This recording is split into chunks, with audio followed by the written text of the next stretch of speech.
श्री वर्धमानाय निर्धूत कलिलात्मने सालोकानां तलोकानां यद विद्या दर्पणाय ते।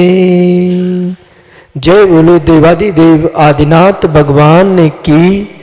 जय बोलो चर्या शिरोमणि आचार्य गुरुवर विशुद्ध सागर जी महाराज की। जय बोलो श्रमण मुनि श्री सुप्रभ सागर जी महाराज की। जय बोलो श्रमण मुनि श्री प्रणत सागर जी महाराज की। सभी को जय जिनेन्द्र। जैसा कि प्रतिदिन की भांति आज हम फिर उन समचीन विकल्पों के सम्यक समाधान को चलते हैं जहां पर हमें पूज्य मुनिश्री के द्वारा उन समचीन विकल्पों का समाधान प्राप्त होगा जिन समस्याओं से हम परेशान हैं, और उन समस्याओं का समाधान लेने के लिए पूज्य गुरुवर आगम के अनुरूप उन समस्याओं का निराकरण हमें दे रहे हैं, जिसका संचालन पूज्य गुरुवर मुनि श्री प्रणत सागर जी के द्वारा हमें मिल रहा है। पूज्य मुनिवर श्री प्रणत सागर जी महाराज से हम विनम्र अनुरोध करते हैं कि वो संचालन करने की कृपा करें। नमोस्तु गुरुवर, नमोस्तु गुरुवर, नमोस्तु गुरुवर। ओम नमः सिद्धेभ्य पंच परमेष्टि भगवान की परम पूज्य आचार्य भगवंत गुरुवर विशुद्ध सागर जी मुनि महाराज की, परम पूज्य मुनि श्री सुप्रभ सागर जी महाराज की जय।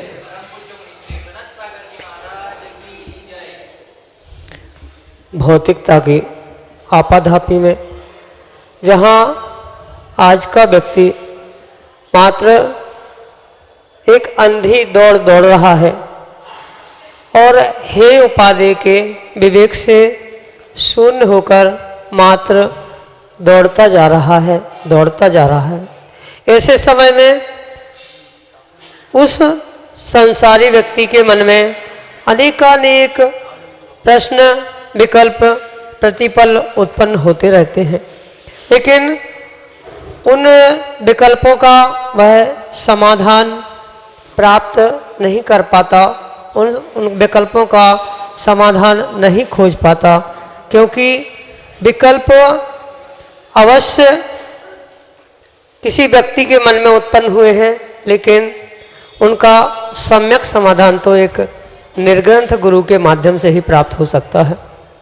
ऐसे ही हमें अनन्य अनुकंपा और मंगल आशीर्वाद प्राप्त हुआ परम पूज्य आचार्य भगवंत गुरुवर विशुद्ध सागर जी महाराज का, कि उनके मंगल सुभाषित से परम पूज्य मुनि श्री सुप्रभ सागर जी महाराज ने यह सम्यक समाधान प्रारंभ करके हम अज्ञानी और ज्ञान पिपासु श्रद्धालुओं के लिए ये महती अनुकंपा की है। ऐसे उस सम्यक समाधान के माध्यम से प्रतिदिन हमारे अनेकानेक समीचीन विकल्पों का सम्यक समाधान हमें प्राप्त हो रहा है। प्रारंभ करते हैं आज का सम्यक समाधान। और देश के विभिन्न अंचलों से अनेकानेक समीचीन प्रश्न हमें यहाँ प्रतिदिन प्राप्त हो रहे हैं, और उनका आगमोक्त विधि से परम पूज्य मुनि श्री सुप्रभ सागर जी महाराज सम्यक समाधान प्रदान कर रहे हैं। आज का पहला विकल्प आष्टा मध्य प्रदेश से डॉक्टर मगन जैन, श्रीमती चंदा जैन, डॉक्टर अंकित जैन पोरवाल परम पूज्य मुनिश्री के चरणों में बारंबार नमोस्तु निवेदित करते हुए अपना समीचीन विकल्प रख रहे हैं कि महाराज जी ज्ञान क्या है, ज्ञान कैसे मिथ्या अथवा सम्यक रूप होता है, और मिथ्या ज्ञान को कैसे दूर किया जा सकता है। हमारे समीचीन विकल्प का सम्यक समाधान करने की अनुकंपा करें। नमोस्तु महाराज जी, नमोस्तु। ओम नमः सिद्धम परम पूज्य आचार्य भगवान गुरुवर विशुद्ध सागर जी महाराज के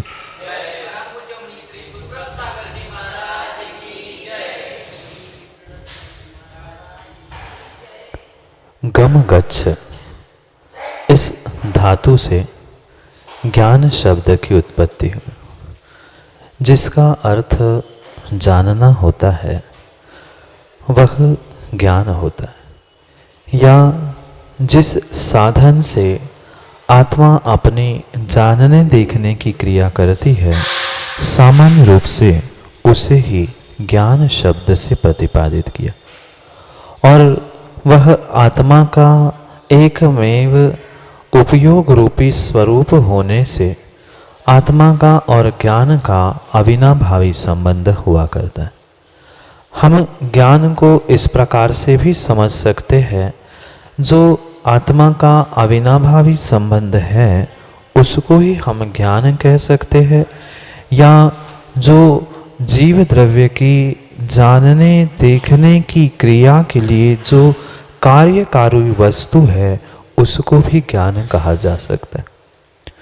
ज्ञान सामान्य रूप से मात्र जानने देखने की ही क्रिया करता है, और उसके साथ जैसे श्रद्धा की परिणति होती है, उस श्रद्धा के अनुसार ही वह ज्ञान सम्यक ज्ञान या मिथ्या ज्ञान रूप परिणत होता है। जो तत्वों पर यथार्थ श्रद्धान है, अतत्वों पर अश्रद्धान है, सच्चे देवकाश गुरु पर श्रद्धान और कुदेव कुगुरु कुशास्त्र आदि अतत्वों पर जो अश्रद्धान अविश्वास है, यह वास्तव में सम्यक दर्शन है। और जो अतत्वों को मानता है और तत्वों से विपरीत श्रद्धान करता है, ऐसे ही जीवों का मिथ्यात्व का उदय कहा जाता है। और सम्यक मिथ्यात्व के उदय के निमित्त से ही यह ज्ञान सम्यक ज्ञान या मिथ्या ज्ञान रूप परिणत होता है। जैसे अभी अभी दिवाली हुई और बहुत सारे लोगों ने अपने घर के बाहर बहुत सारी लाइट की मालाएं जलाई थी, पर उन लाइट की मालाओं में कभी लाल, पीला, हरा, नीला अनेक प्रकार के रंग जरूर दिख रहे थे, पर रंग बाहर के कांच आदि के निमित्त से भिन्न भिन्न थे। पर अगर विद्युत की बात हम समझेंगे तो सभी बल्बों में, सभी डोरी में वही एक ही विद्युत या इलेक्ट्रिसिटी ड्रॉ रही। जैसे कि जो चौराहे पे, तिराहे पे कई जगह पर सिग्नल्स भी दिखते हैं, उन सिग्नल्स में भी जो लाल, पीला और हरा रंग है वो उसके सामने वाली कांच के निमित्त से। पीछे के बल्ब भी समान हैं, पीछे की इलेक्ट्रिसिटी भी समान है, अंतर मात्र सामने वाली कांच का। जैसी कांच होती है हमें प्रकाश वैसा दिखता है, लाल, पीला, हरा, नीला। इसी प्रकार से ज्ञान सामान्य रूप से जीव का लक्षण होने से सभी पर्यायों में, सभी अवस्थाओं में वह एक समान ज्ञान सामान्य रूप से है। पर जैसे ही उसके ऊपर की कांच सम्यक मिथ्यात्व रूप होती है, वैसे ही ज्ञान का परिणमन भिन्न होते हुए दिखता है।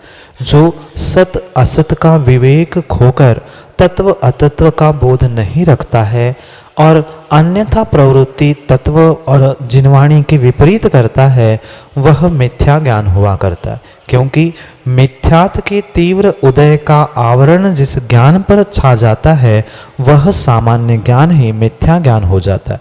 और जब श्रद्धान रूपी सम्यक ज्ञान का आवरण उस बल पर या उस ज्ञान पर पहुंचता है, वही ज्ञान सम्यक ज्ञान होता है।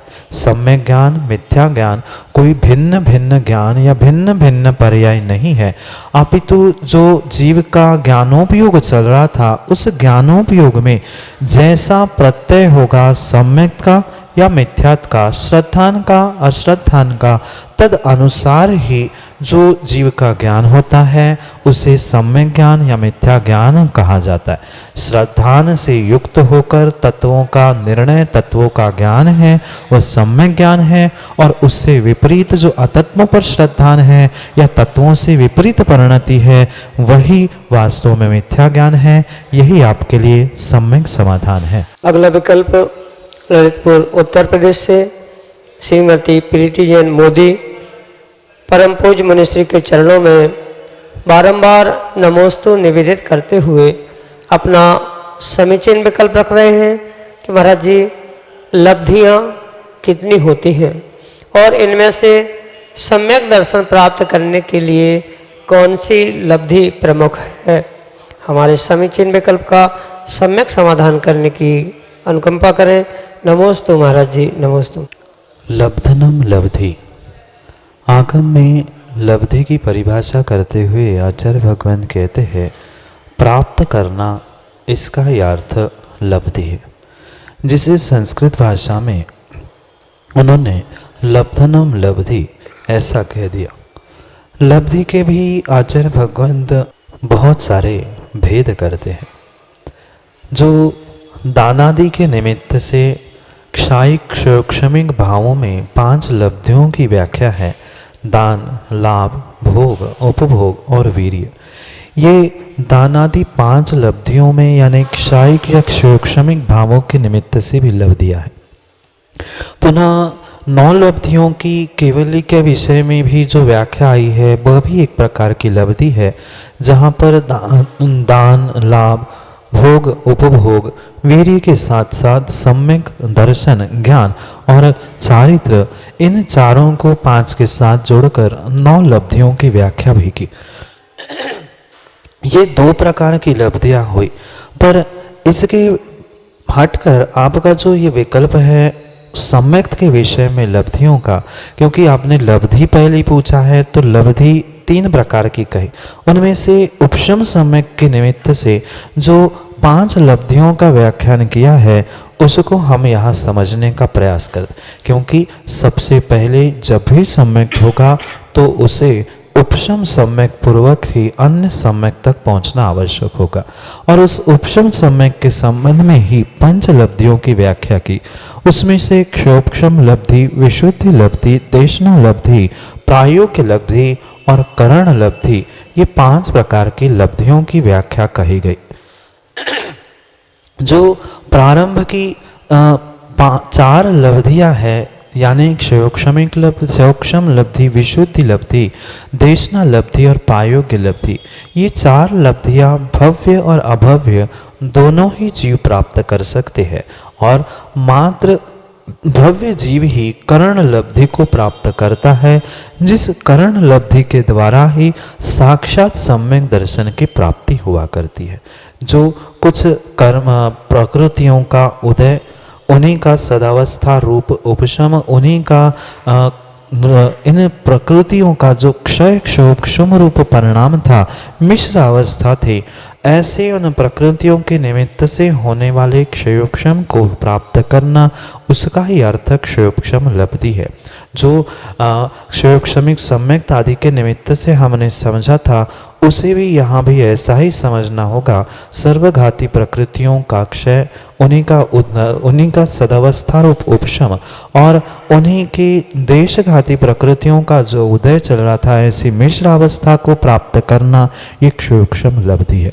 फिर क्षयोक्षम लब्धि के बाद आत्मा के जो विशुद्ध परिणाम है, गदगद परिणाम है, आह्लादित परिणाम है, वह विशुद्धि लब्धि कही जाती है। ऐसी विशुद्धि को प्राप्त करना ये विशुद्धि लब्धि है। फिर देशना लब्धि, यानी जो तीर्थंकर की वाणी है, उस तीर्थंकर की वाणी को श्रवण करके जो परिणाम तत्वों के प्रति रुझान हुआ, अभी निर्णय सम्यक्त नहीं हुआ, पर उसके प्रति जो रुझान हो रहा है, उस देशना को यानी भगवान की वाणी को ग्रहण करना, ये देशना लब्धि है। दोनों प्रकार की देशना लब्धि के विषय में व्याख्या आती है। जो सम्यक दृष्टि से प्राप्त हुई देशना लब्धि ही सम्यक प्राप्त करने के लिए कार्यकारी है, पर किसी 1-2 आचार्य भगवंतों का यह भी मानना है मिथ्या दृष्टि से प्राप्त भी देशना कभी देशना लब्धि का काम करा सकती है, पर अधिकांश आचार्य भगवंतों की अपेक्षा से देशना लब्धि सम्यक दृष्टि जीव से प्राप्त हुई देशना से ही होना संभव। फिर इसके उपरांत चौथी जो लब्धि है उसका नाम प्रायोग्य लब्धि है।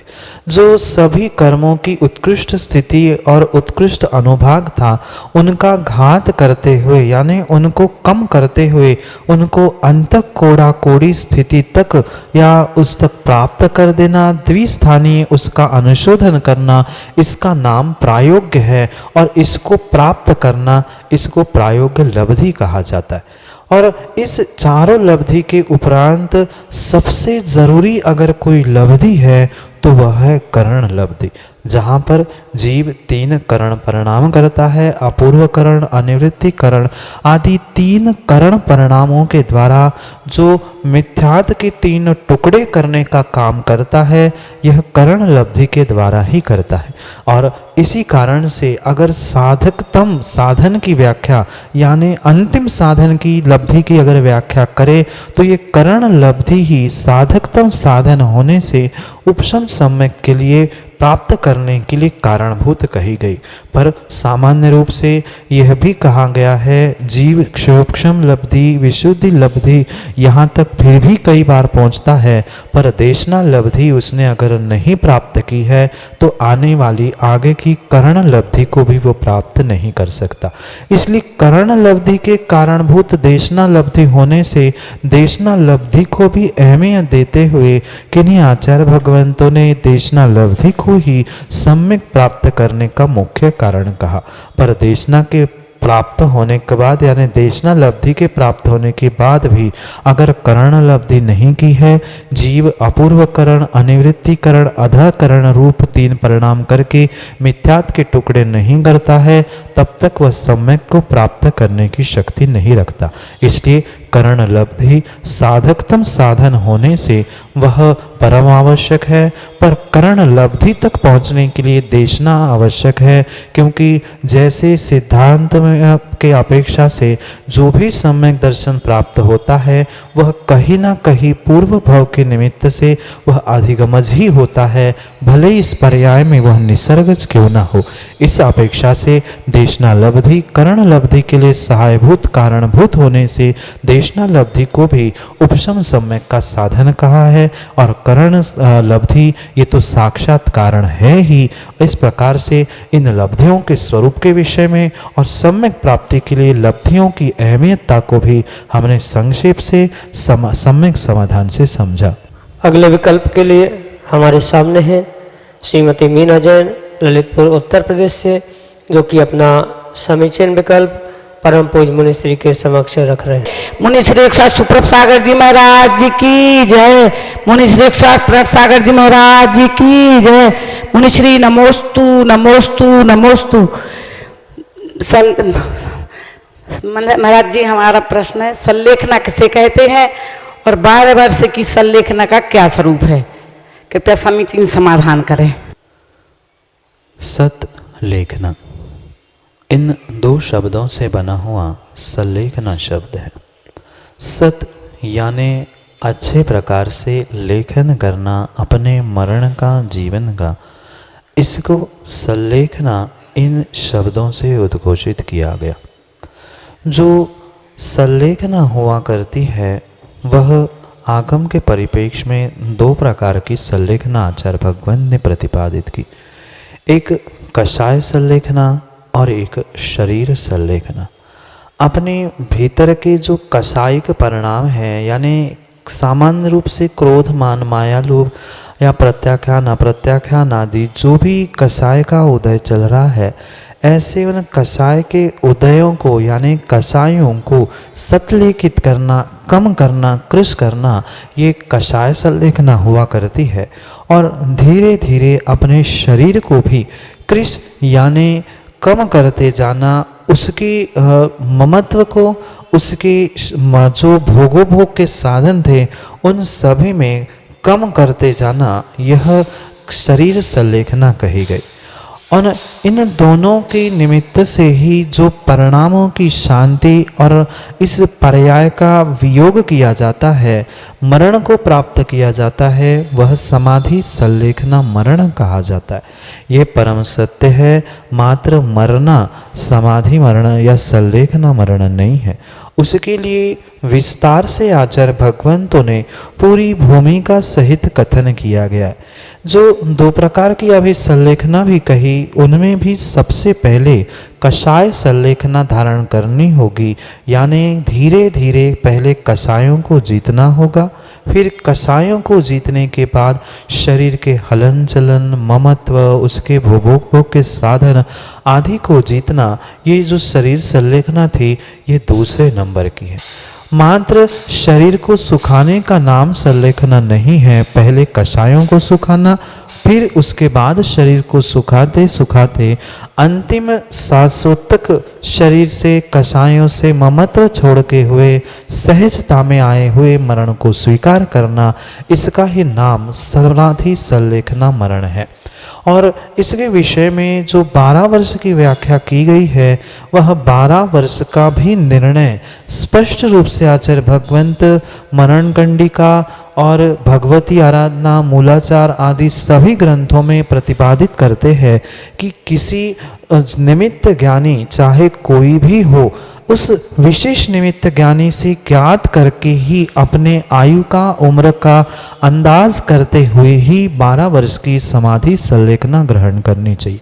और उस समाधि संलेखना करते समय जैसे इन दोनों का क्रम बताया, ऐसे ही अनेक विस्तार से उसके क्रम में व्याख्यान किया गया है। पहले निर्यापकाचार की खोज करे, फिर योग्य स्थान की खोज की जाए, फिर अपने स्वयं के परिणाम, अपनी शारीरिक स्थिति, इन सभी का निर्णय किया जाए। उसके उपरांत ही जो पक्का निर्णय होने पर आयु का फिर 12 वर्ष की समाधि संलेखना ग्रहण करने की व्याख्या है। उसके विषय में मात्र इस संलेखना के ही विषय को लेते हुए आचार्य भगवंत ने भगवती आराधना और मरण कंडिका जैसे मोटे मोटे ग्रंथ लिखे हैं, उसे संक्षेप में चंद पंक्तियों में समझाना नामुमकिन। अगर उसके विषय में आपको विस्तार से समझना है तो इन ग्रंथों का आप विशेष रूप से स्वाध्याय करें। और मैं तो कहता हूँ प्रत्येक श्रावक को अपने प्रौढ़ और वृद्धावस्था में कम से कम इन ग्रंथों का अध्ययन करना परम आवश्यक है। किस किस प्रकार से हमें अपने कषायों को, शरीर को कृश करने का अभ्यास करना है, वह सब कुछ उसमें लिखा गया है, बताया गया। क्योंकि उसको कितना ही विस्तार से समझाने का प्रयास किया जाए, 15 मिनट आधे घंटे में समझाना संभव नहीं है। 12 वर्ष की तपस्या किस क्रम से, पहले वर्ष में क्या छोड़ना, दूसरे वर्ष में क्या छोड़ना, अंतिम समय में किस प्रकार से अपने शरीर को ढालना, कब संसराहरण करना, कौन से दिशा में पैर करना आदि के विषय में बहुत सारा विस्तार से व्याख्यान है।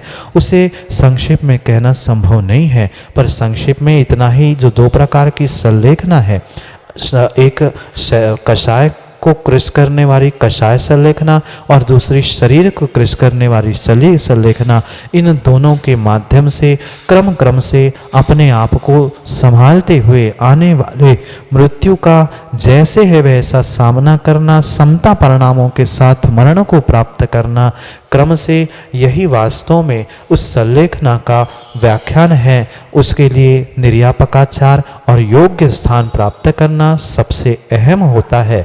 और मुख्य बात, जब निर्यापकाचार आपको मिल ही जाएंगे तो निर्यापकाचार के अनुसार ही समाधि संलेखना की जाती है। इसलिए आपके लिए संलेखना के लिए आपके निर्यापकाचार गुरु ही आपके लिए सर्वोपरि होंगे और उनके अनुसार ही आप संलेखना धारण करें। यही आपके लिए आशीष के साथ सम्यक समाधान।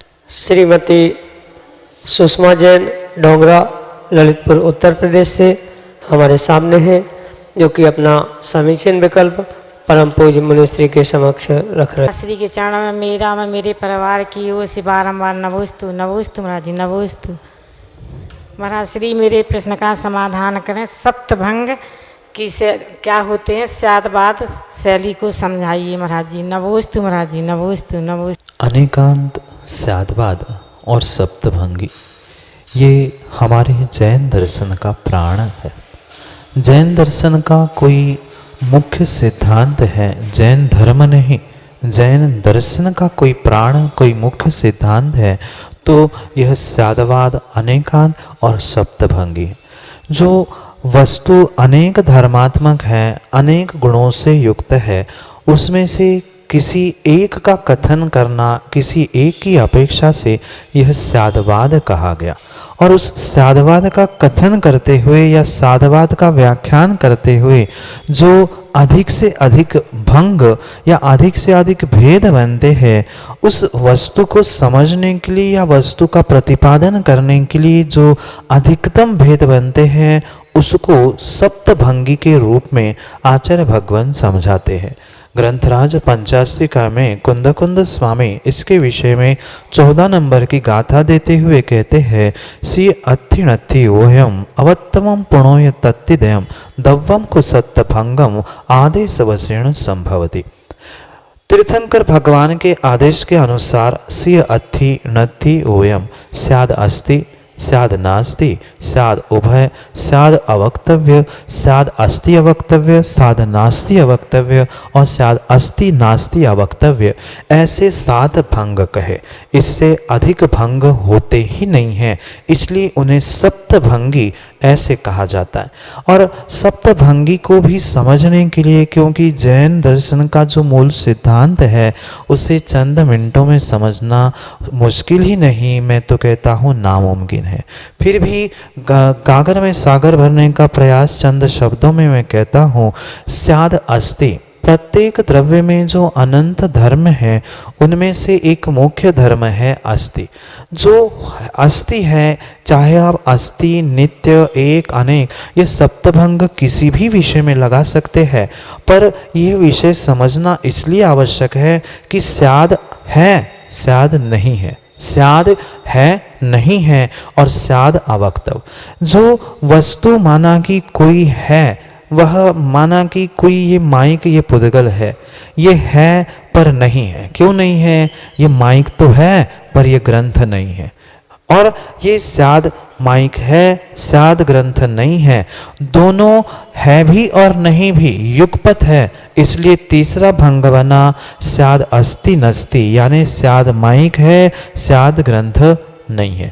पर दोनों को एक साथ एक शब्द में एक समय में हम नहीं कह सकते, इसलिए चौथा भंग बनाया गया स्याद अवक्तव्य। अवक्तव्य यानी कहने योग्य नहीं है वह अवक्त, इसलिए ये चौथा भंग बनाया गया स्याद अवक्तव्य। पहला स्याद है, ये स्याद माइक है। दूसरा ये स्याद पुस्तक या ग्रंथ नहीं है, दोनों एक साथ है, इसलिए स्याद पुस्तक है, स्याद माइक है, पुस्तक नहीं है। और चौथा भंग दोनों एक समय में एक साथ नहीं कह सकते, इसलिए स्याद अवक्तव्य। अब इन 4 मुख्य भंगों को परस्पर जोड़ने से 7 भंग होते हैं, जैसे कि स्याद अस्ति अवक्तव्य, स्याद नास्ति अवक्तव्य और स्याद अस्ति नास्ति अवक्तव्य। इसके विषय में विशेष रूप से हमें बहुत विस्तार से समझना आवश्यक है, क्योंकि एक भंग को समझने के लिए हमें कम से कम एक आध घंटा, एक आध दिन लगेगा, तब यह भंग समझ में आएंगे। पर संक्षेप से जो स्यादवाद का यानी कथनचित सापेक्षता के सिद्धांत को कहने का तरीका है वह स्यादवाद है, और उनको अधिक से अधिक हम 7 प्रकार से कह सकते हैं। किसी को किसी भी वस्तु को, द्रव्य को समझने के लिए 7 दृष्टिकोण, 7 अपेक्षाएं अधिक से अधिक होती है, जिनको सप्तभंगी कहा और जिनके नाम सामान्य से अभी हमने आपको समझा। और विशेष रूप से अगर आपको समझना है तो पंचास्तिका की गाथा नंबर 14 को हम समझे, या अन्य भी अनेक आलाप पद्धति आदि आदि अनेक ग्रंथों में इस सप्तभंगी के स्वरूप की व्याख्या की है, वहाँ से विस्तार से पढ़कर आप उसे समझने का प्रयास करें, क्योंकि इतना विस्तार से समय वर्तमान में है नहीं है। संक्षेप में द्रव्य में अनंत गुण है, उन अनंत गुणों को समझने के लिए जो 7 अपेक्षाएं बताई है उनको सप्तभंगी कहते हैं। है भी नहीं भी, दोनों भी है, दोनों एक साथ नहीं कह सकते। एक है कह नहीं सकते, नहीं है कह नहीं सकते, और है नहीं कह नहीं सकते। इस प्रकार के 7 भंग होते हैं। विस्तार से पंचास्तिका की कक्षा में भी समझा जाएगा, या ग्रंथ से भी आप समझे, यही संक्षेप से आपके लिए सम्यक समाधान। अभी आप आचार्य श्री की विशेष अनुकंपा और आशीर्वाद से पूज्य मुनिवर श्री सुप्रभ सागर जी महाराज के मुखार बिंदु से उन समचीन विकल्पों का सम्यक समाधान प्राप्त कर रहे थे जो आगम के अनुसार प्राप्त हो रहा था।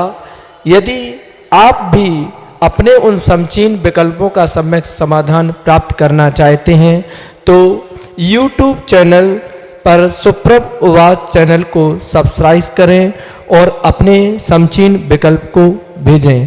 और यदि आप व्हाट्सएप या फेसबुक के द्वारा अपने समचीन विकल्प का समाधान चाहते हैं तो आप जो आपके YouTube चैनल पर नंबर चल रहे हैं उन नंबरों पर अपने समचीन विकल्प को भेज सकते हैं और अपना सम्यक समाधान प्राप्त करते हैं। हमारे बाकी व्हाट्सएप नंबर हैं जिनको आप नोट कर सकते हैं, उन पर भी आप अपने टेक्स्ट मैसेज या ऑडियो मैसेज के द्वारा समचीन विकल्प भेज सकते हैं। हमारा पहला नंबर है 8707548811। दूसरा नंबर है 7415306441। और यदि ईमेल के द्वारा भी आप अपने समचीन विकल्प को भेज सकते हैं। हमारी ईमेल आईडी है samyak.samadhan@gmail.com। सभी श्रावकों को जय जिनेन्द्र। नमोस्तु महाराज श्री, नमोस्तु नमोस्तु।